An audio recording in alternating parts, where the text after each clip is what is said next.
একদিন এক রাজা বিশেষ এক অনুষ্ঠানের আয়োজন করলেন। তিনি ঘোষণা দিলেন, যে ব্যক্তি তাকে সবচেয়ে সেরা উপহার দিতে পারবে, রাজা তার বিনিময়ে অনেক ধনরত্ন দেবেন। রাজ্যের অনেক ধনীরা দামি দামি উপহার দিল। তবে সেই রাজ্যে বাস করত এক গরিব কৃষক। সেও রাজাকে উপহার দিতে চাইল। তার কাছে ছিল একটি মাত্র গাভী, এবং যেটা ছিল তার উপার্জনের একমাত্র অবলম্বন। কৃষক সেই গাভীটিকেই উপহার হিসাবে রাজাকে দিল।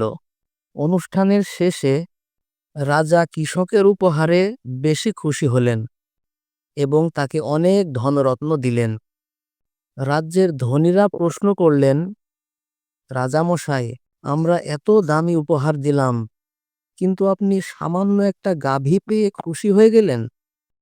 তখন রাজা বললেন, তোমরা আমাকে উপহার দিয়েছ তোমাদের সম্পদের কিছু অংশ, কিন্তু এই গরিব কৃষক তার সবটুকু আমাকে ভালোবেসে উপহার দিয়েছে।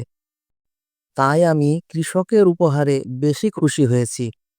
সবাই তখন রাজার বিচারে খুশি হলো এবং রাজার প্রশংসা করতে লাগলো।